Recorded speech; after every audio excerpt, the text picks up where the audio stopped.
Baik, selamat pagi, siang, sore, malam. Assalamualaikum warahmatullahi wabarakatuh. Perkenalkan, kami adalah kelompok yang beranggotakan Bayu Nugroho, Muhammad Nafisa Pradana, Rika Wibowo, dan juga Rifat Mulyadi. Ini adalah hasil presentasi kami mengenai microarray dan chain expressions.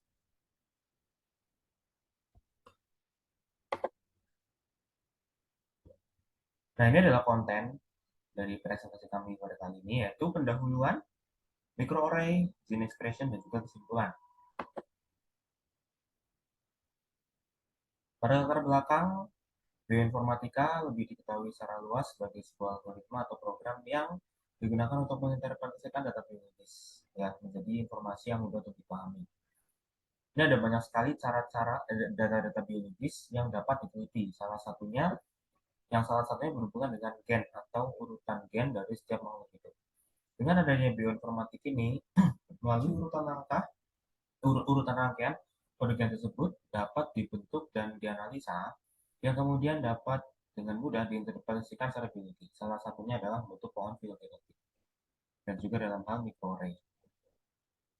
Kami memperoleh rumusan masalah sebagai berikut, yaitu bagaimana konsep dan aplikasi microarray, kemudian bagaimana konsep dari analisis filogenetik.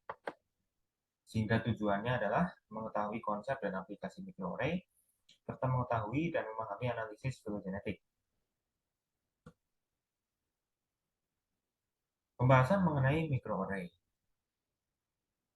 Oke, microarray adalah suatu chip atau slide mikroskop yang berisikan serangkaian sampel berupa DNA, RNA, protein, dan jaringan.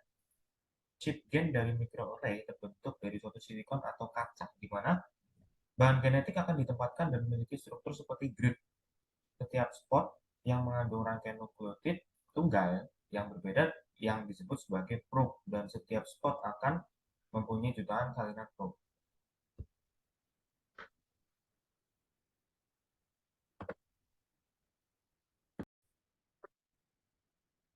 Selanjutnya melanjutkan yang tadi, microarray kemudian akan menghasilkan sebuah citra di mana akan dianalisa gambar tersebut sehingga mendapatkan tingkat ekspresi data gambar terlebih dahulu dengan cara gambar tersebut diidentifikasi, diukur intensitasnya, dan kemudian dibandingkan dengan latar belakang yang disebut dengan kualitas gambar. Nah, hasilnya ini akan berupa matriks yang berisi data-data analisis gambar tadi yang disebut sebagai matriks gene expression. Jadi dari proses itu nanti akan terbentuk satu matriks di mana matriks ini berisi data analisa dari gambar, dari data analisis yang tadi. Kemudian matriks ini disebut sebagai matriks gene expression.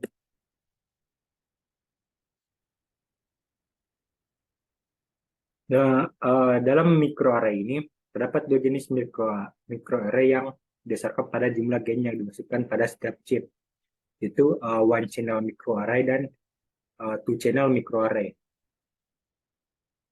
Untuk yang one channel microarray, jadi one channel microarray ini merupakan urutan gen dari suatu sampel akan dimasukkan pada microarray untuk proses hibridisasi. One channel membutuhkan dua chip untuk menampilkan perbandingan sampel dan dilakukan secara komputasi. Kemudian two channel microarray itu urutan gen dari dua sampel yang berbeda kemudian dimasukkan ke dalam microarray untuk proses hibridisasi kompetitif.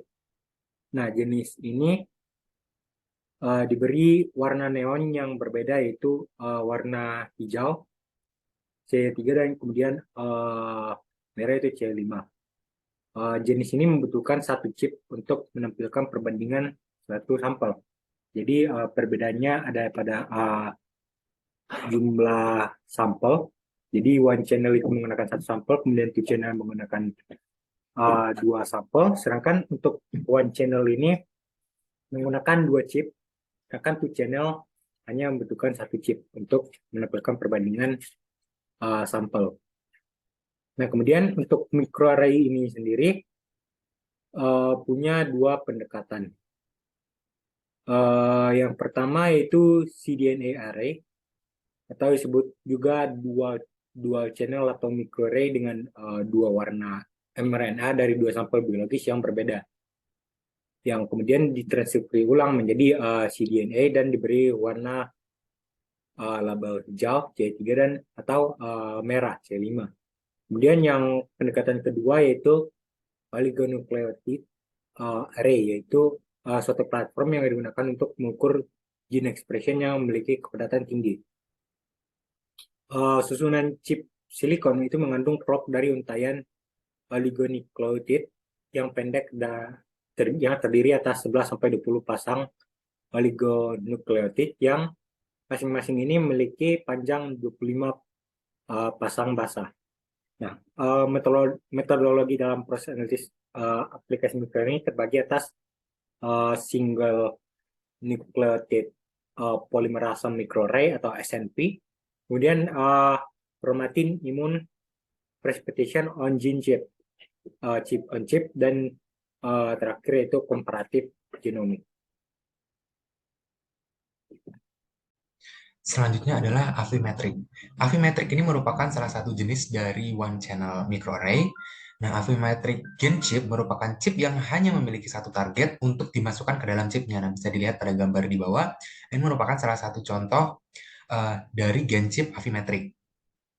Satu tingkat intensitas tertentu akan dibaca dari setiap spot atau sel dalam chip. Nah, selnya ini bisa direpresentasikan oleh satu kotak seperti ini, di mana setiap gen akan ditempatkan dalam beberapa bagian DNA atau disebut juga sebagai prop, yang pendek dan sesuai dengan gen pada setiap spotnya. Nah, kalau misalkan ada dua seperti ini, kita bisa bilang dia sebagai pasangan prop atau prop pair. Nah, kalau ada banyak, maka bisa disebut sebagai prop set. Nah, si prop set ini akan membentuk keseluruhan dari gen chip yang ada pada Affymetric tersebut. Nah, kemudian ketika kita sudah melakukan microarray, hasil yang dilakukan itu akan dilakukan proses summarize untuk mendapatkan data yang bisa dibaca hasil rata-rata dari setiap gennya. Nah, di dalam Affymetric ini, itu memiliki rangkaian chip yang sangat besar, yaitu sekitar 500.000 spot. Nah, DNA itu kan terdiri dari basa adenin, guanin, timin, dan sitosin. Bisa dilihat seperti gambar. Ya, kita tahu bahwa sitosin berpasangan dengan guanin dan adenin berpasangan dengan sitosin. Adenin dengan timin, maaf. Nah, suatu rangkaian DNA hanya akan berpasangan dengan RNA yang sesuai. Jadi ketika mereka melakukan hibridisasi, rangkaian-rangkaian tersebut akan berpasangan dengan pasangan yang sesuai pada prop-prop yang telah ada di chip tersebut gitu. Sehingga ketika kita akan memasangkan bahasa pada memasukkan rangkaian untayan DNA yang kita ingin teliti ke dalam chip tersebut, maka akan chip tersebut, bahasa-bahasa tersebut akan berpasangan secara tersendirinya otomatis sendiri. Nah, sehingga proses tersebut disebut juga sebagai proses hibridisasi. Nah, sekarang kita masuk ke gen expression. Gen expression ini merupakan suatu kompleks yang dikodekan dalam gen. Jadi di dalam suatu rangkaian gen itu terdapat suatu kompleks atau urutan untayan yang mana gen-gen tersebut itu mengkode suatu produk yang fungsional atau biasa kita sebut sebagai protein. Jadi dia mengkode suatu protein tertentu yang dihasilkan untuk berfungsi sebagai pembentuk dari sel gitu. Nah, itu disebut sebagai gen expression. Nah, jadi ketika kita sudah melakukan microarray, kita akan mendapatkan suatu gen expression tertentu gitu ya, sehingga nanti akan kita masukkan ke dalam matriks, di mana matriks tersebut itu berisi ekspresi gen yang terdiri dari baris dan kolom. Nah, di barisnya ini terdiri dari sejumlah n gen, dan di kolomnya ini terdiri atas mewakili suatu kondisi tertentu, terdapat m kondisi. Nah, entry-entry dari metrik ini atau isinya metrik tersebut adalah suatu bilangan real, di mana bilangan tersebut itu mewakili tingkat gain expression di bawah suatu kondisi percobaan. Bisa dilihat pada tabel di bawah. Kemudian ada preprocessing. Preprocessing ini adalah tahapan yang kita lakukan sebelum mengolah data. Jadi preprocessing berguna untuk mengolah data-data mentah ini supaya data yang tidak sesuai dengan target itu bisa dibuang atau bisa menggandakan atau mentransformasikan data. Jadi preprocessing ini adalah proses yang digunakan untuk membuang efek non-biologi. Karena target kita adalah efek-efek biologis, maka efek non-biologisnya bisa kita buang. dan juga memberikan hasil yang lebih baik karena data targetnya itu lebih terfokus. Setiap proses pre-processing ini memiliki pilihan yang berbeda setiap tahapnya. Yang pertama dapat kita lihat pada alur diagram. Di sini ada raw probe intensities atau data mentahnya. Kita bisa lakukan background correction. Background correction ini sendiri bisa dilakukan dengan metode RMA, MASWAVE, atau tidak dilakukan background correction sama sekali. Kemudian akan dilakukan proses normalization. Normalization ini bisa menggunakan metode kuantil, PSN, atau tidak sama sekali. Kemudian akan dilakukan PM correction. PM correction ini bisa dengan metode MAS5, PM only atau subtract MM. Kemudian ada proses summarization, bisa dilakukan dengan metode average difference, Taki Biwake, atau median polish. Jadi preprocessing untuk microarray akan terbagi terhadap 3 tahap besar, yaitu background correction, normalization, dan juga summarization. Jadi background correction adalah suatu metode yang digunakan untuk menghilangkan background noise atau data-data yang tidak perlu, menyesuaikan cross hybridization-nya yang merupakan pengikat dari DNA dan non-spesifik dan melekat pada array.